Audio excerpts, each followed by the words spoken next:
É com muita satisfação que eu me dirijo então aos futuros magistrados, né, que já estão com meio caminho andado para a ocupação deste cargo tão importante. E digo que estão com meio caminho andado porque, no que se refere à prova de língua portuguesa, não tivemos um grau de dificuldade muito acentuado. Foi uma prova realizada dentro daquilo que nós já esperávamos, cobrando conteúdos gramaticais importantes, assim, e básicos, não é nada de muito aprofundado aqui, uma questão só de compreensão de textos e numa prova em que houve um predomínio absoluto da gramática em detrimento da compreensão de textos. A primeira questão de número 1, nós temos uma questão de acentuação e ortografia, certo? O aluno que conhecia, obviamente, a regra das paroxítonas e das proparoxítonas acertou a questão, não é? E o gabarito seria, então, letra C. Álbuns com acento, porque é uma paroxítona terminada em 1 seguida de S. A grafia correta é dilapidando e conseguíssimos com acento, porque é uma proparoxítona. A questão de número 2, certo? Ela já aborda o significado de certas expressões dentro do texto, né? Seria uma questão mais assim de compreensão do texto mesmo. Na minha opinião, o gabarito correto seria a letra B de Brasil, apenas a 2 está correta, certo? A número 1 diz que o autor procura demonstrar a evolução da atitude humana frente às fotos, que progrediu de uma sisudez generalizada para ampla exibição do sorriso sincero.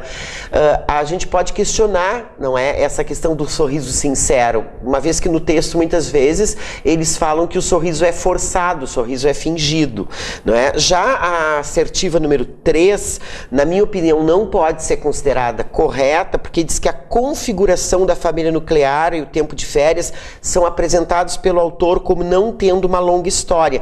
Na realidade, não seria a configuração da vida da família nuclear e o tempo de férias, né, que é apresentado pelo autor como não tendo uma longa história. O que não tem uma longa história são essas cenas, não é, do cotidiano, essa retratação da vida da família nuclear e não a configuração da família nuclear. Então, na minha opinião, o gabarito seria a letra B. Na número 3, a gente tem uma questão sobre o uso das aspas, certo? E a assertiva correta seria a letra D de Dinamarca, não é? Porque ali as aspas estão questionando os termos felicidade e felizes. A assertiva número 1 não estaria correta porque as aspas estão questionando o significado de natural. Na questão número 4, não é? Seria uma questão de vocabulário, né, que é muito comum nesse tipo de prova, e a alternativa correta seria a letra E, não é? Os significados no contexto mais adequados para os termos simulamos, in regre, deturpasse, seria fingimos de modo geral e adulterasse. A questão de número 5, ela versa sobre deslocamento de palavras dentro do texto, de substituições lexicais, certo? O gabarito, então, seria a alternativa A, né? Então, número 5, alternativa A, que diz que apenas a 1 está correta. De fato, o deslocamento de apresentáveis para antes da expressão nossos dentes, né, tornaram apresentáveis nossos dentes, ela não alteraria o contexto da mensagem aqui. Já seria incorreta na assertiva 2 a substituição de ao pelo sobre o, uma vez que mudaria a regência do verbo, certo? E a dita felicidade, não é, gramaticalmente ela poderia ser substituída pelo pronome lá, não é? Mas essa substituição poderia acarretar ambiguidade no texto, fazendo com que esse lá, por exemplo, se referisse à palavra nostalgia. A questão de número 6, certo? É uma questão de pronomes e expressões que estabelecem coesão textual, certo? A alternativa correta seria a letra E, não é? As 3 assertivas estão corretas, não é? O mesmo realmente faz referência às condições de feitura dos retratos pintados, né, que colocava para as pessoas retratadas, né, que elas não podiam se mexer, porque ficavam ali durante um longo tempo, numa longa exposição, né. As expressões de fato e em suma, realmente são expressões que introduzem sínteses, não é? E no 7º parágrafo, as expressões no primeiro e nas forças férias estabelecem paralelismo sintático entre si, porque ambas desempenham a mesma função, né, as de adjunto adverbial.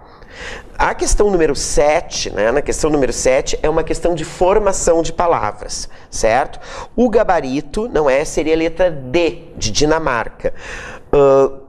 A assertiva número 1, no meu ponto de vista, está correta, porque ela diz assim, o seguinte: com o sufixo presente na forma verbal banalizaram, existe uma forma verbal da mesma família de finitude. Só que finitude já é uma palavra derivada de fim, não é? E com fim, eu formo finito, infinitude, né, finalizar, final, não é? Então, realmente, eu posso, não é, retirar o sufixo izar do verbo banalizar e formar finalizar, já que finitude vem de fim, certo? A número 2, a assertiva 2, obviamente está incorreta, porque excessivas e excepcional, elas não têm o mesmo radical, não é? E a assertiva 3, não é, com sufixo presente incapaz, podem se formar palavras da mesma família do adjetivo de apresentáveis também. O sufixo indica negação. Então a alternativa correta seria a letra D. A questão número 8 é uma questão tradicional de concordância, que solicita que se substitua um termo pelo seu plural, perguntando, ou pelo seu singular, quantas palavras sofreriam alterações dentro do texto. De fato, se eu substituir a expressão as crianças da linha 21 por a criança fotografada, eu tenho que fazer 5 alterações dentro do texto. Vamos a elas.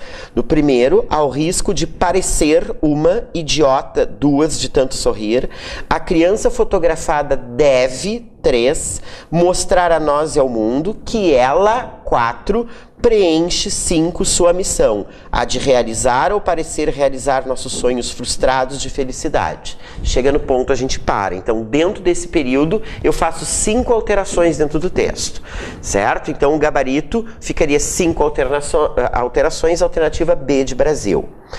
A questão número 9 é uma questão de regência verbal.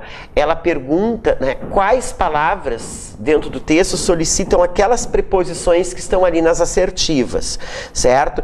E ele pede a alternativa incorreta. A alternativa incorreta seria a letra B de Brasil, uma vez que a preposição de, que tem ocorrência na linha 22, não é? Ela não é solicitada por preenchem, mas ela se refere justamente à missão, é a missão de. A questão número 10, nós temos de novo uma questão de uso do pronome, retomando termos anteriormente citados dentro do texto. E ele pede também a alternativa incorreta. A alternativa incorreta seria a letra E de Equador, uma vez que seu faz referência ao termo o retratado e não ao termo o sorriso. Na questão número 11, nós temos uma questão de pontuação, certo? E, na minha opinião, o gabarito, a alternativa correta seria a letra A, uma vez que posso realmente substituir o ponto e vírgula por ponto, já que esse ponto e vírgula está separando aí 2 orações de sentido completo, certo? Essa seria então a questão número 11, a última questão da prova. Como vocês podem observar, foi uma prova solicitada dentro do previsto. Não tivemos grandes questões assim que gerassem dúvida e questões assim realmente muito aprofundadas. Foram questões que cobraram, não é, o domínio básico do português. Eu desejo a todos uma boa sorte e estou à disposição no meu e-mail aqui no curso para qualquer questionamento que eventualmente vocês queiram realizar. Muito obrigado.